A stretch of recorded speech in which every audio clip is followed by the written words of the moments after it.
E a gente acompanha agora a análise dos principais fatos políticos da semana com Alexandre Garcia.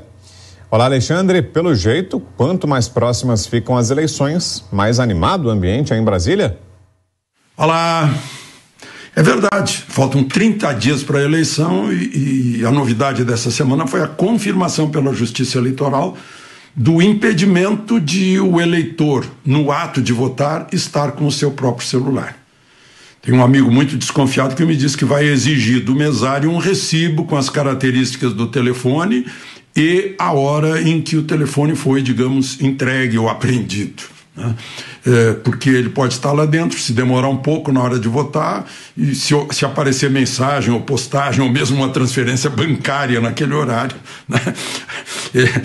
É um amigo desconfiado. Agora tem outra questão também, né?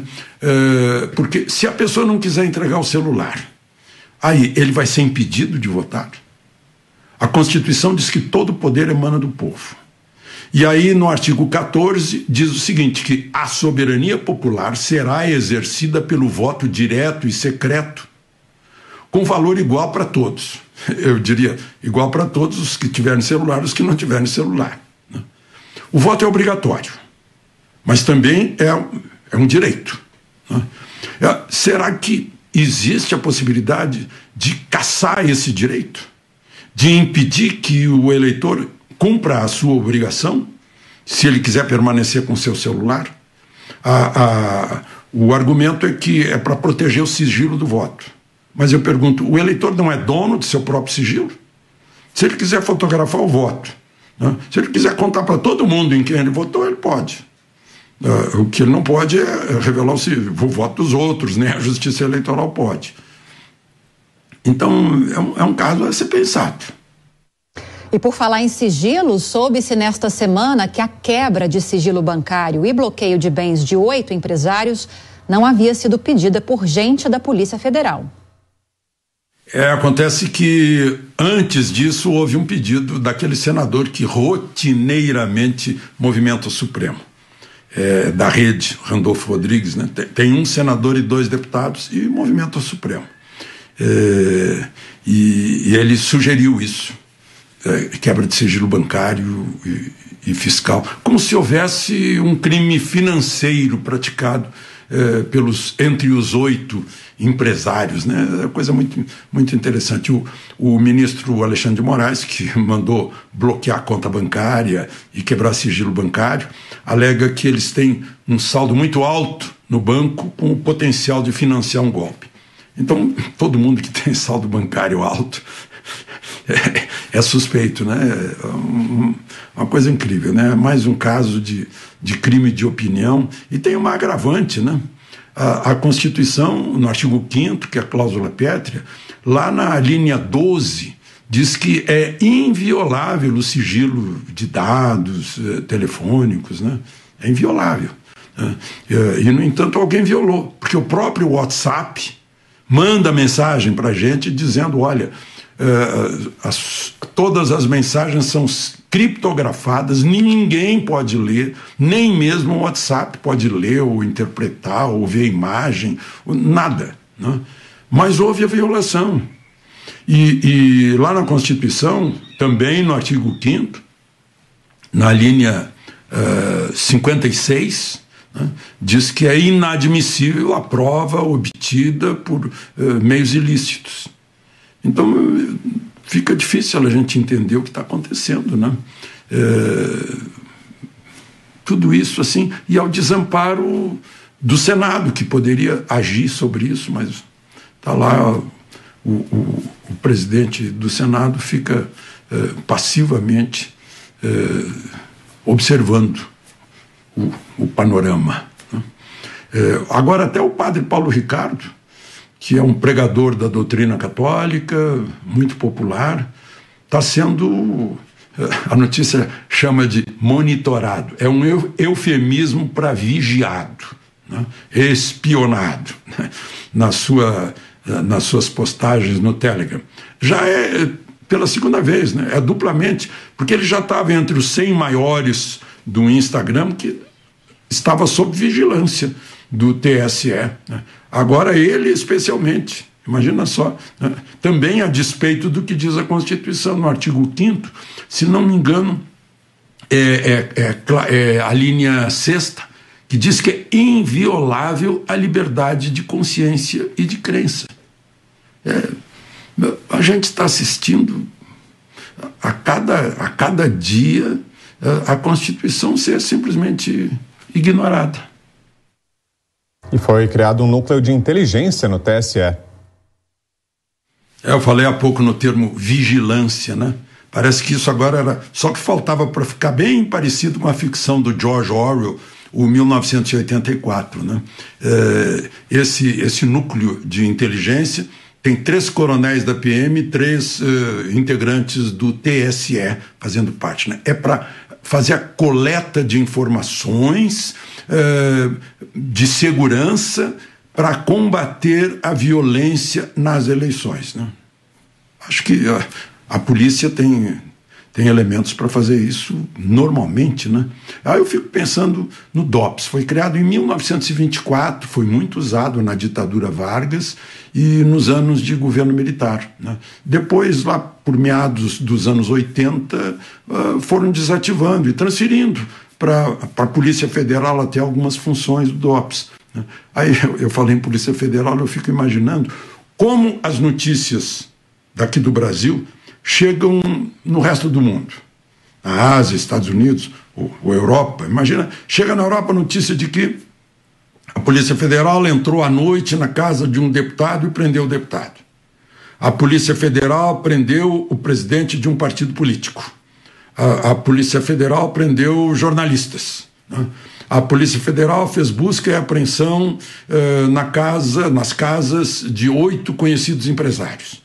A Polícia Federal fez busca e apreensão na casa e consultório de 2 médicos, cientistas, pesquisadores. Como é que essas notícias chegam lá, né? Polícia Federal, administrativamente, está subordinada ao presidente da República. Aí a conclusão é que o presidente da República que está mandando, o presidente da República é um déspota, né? E aí fazem manifestos lá, o presidente da República não respeita a liberdade de imprensa. Aí o pessoal daqui, que está omisso, que não fala nada sobre isso, que está silencioso, aí quando vem o eco de tudo isso, atribuindo isso ao presidente da República, aplaude. É a criação da narrativa. É uma coisa muito estranha isso, né? Eu acho que está na hora de a gente pensar a respeito. Alexandre, você citou a prisão de um presidente de partido, deve ser Roberto Jefferson. Ele não era candidato à presidência da República? Era, né? Nesta semana, o Tribunal Eleitoral negou o registro da candidatura dele sob o argumento da lei da ficha limpa. Ele foi condenado no Mensalão. Foi indultado em 2016, mas permanece inelegível até o fim de 2023. Irônico, né? Foi ele que denunciou o Mensalão, que abriu aquela caixa de Pandora em que saíram todos os males. Nós conhecemos todos os males da corrupção. Ele tirou Zé Dirceu do governo, né? Só que em lugar de ser homenageado por isso, ele foi condenado, né? E embora a condenação tenha sido desaparecido com indulto, né? Ficou a mancha, ficou a marca. Ele não pode ser candidato. Não tem como a gente não comparar o indulto com a anulação. A anulação é muito mais forte, né? Porque o Supremo anulou os processos em que houve condenações em 3 instâncias, né? De um candidato à presidência da República. Ele não foi afetado pela lei da ficha limpa, né? Não tem como a gente não comparar, né? Fico tentando imaginar o que estudantes de direito devem pensar de tudo isso. E teve mais julgamentos no TSE, já agindo nessa reta final. Trabalhando muito, né? O PT pediu para a campanha de Bolsonaro retirar uma citação que insinua uma ligação entre o PT e o PCC, né? A ministra relatora, ministra Maria Cláudia, negou liminar. dizendo que tinha aquela frase do diálogo cabuloso, tinha o depoimento de Marcos Valério, né, sobre a morte de Celso Daniela e tal, e não deu. Só que foi a plenário. Aí o ministro Lewandowski puxou voto contra isso, né? Foi acompanhado pela ministra Carmen Lúcia, pelo ministro Moraes, e acabou 6-1, né? E os outros 3 ministros que não são oriundos do Supremo. 6-1, e a campanha de Bolsonaro teve que retirar essa ligação PT-PCC, né? Por outro lado, um pedido da campanha de Bolsonaro para retirar uma citação em que Lula diz que Bolsonaro é genocida, a ministra Carmen Lúcia, relatora, não concedeu, né? Vai permanecer, né? Como a gente sabe, genocídio é um crime. Atribuir crime a alguém, se ele não for criminoso, é o crime de calúnia, né? E como todos sabemos, o que tem de mais próximo de genocídio aí é negar tratamento de uma doença, né? Mais do que isso, é uma crueldade muito grande. Mas, enfim, resta registrar que um dos coordenadores da campanha de Lula, do PT, Jacques Wagner, se tornou réu na justiça na Bahia por uma questão ainda que vem lá da Lava Jato. 30 milhões da Odebrecht num caso com a Companhia de Saneamento da Bahia. E as comemorações pelos 200 anos da independência, Alexandre? Foi a semana em que começou a Semana da Pátria, do dia 1º ao dia 7, nos 200 anos da independência. Uma grande comemoração. E 2 de setembro, é preciso que se diga que foi o dia que a princesa regente Maria Leopoldina de Áustria, que ficou regente de 13 de agosto até 15 de setembro, enquanto o príncipe Pedro viajava para São Paulo, né? Ela ficou chefe de governo, presidente do Conselho de Ministros, reuniu o Conselho de Ministros e fez uma defesa da separação do Brasil de Portugal. Ao mesmo tempo, redigiu uma carta, mandou para o príncipe dizendo que ele tinha que declarar logo a independência, né? Então, independência é feminina, é leopoldina, a austríaca que abraçou a nacionalidade brasileira, a nação brasileira como sua. E neste 2 de setembro, não sei se alguém depositou flores no mausoléu do monumento lá do Ipiranga. Hoje está fazendo 200 anos que a princesa Leopoldina tomou a iniciativa da separação de Portugal. De Brasília para a Jovem Pan, Alexandre Garcia.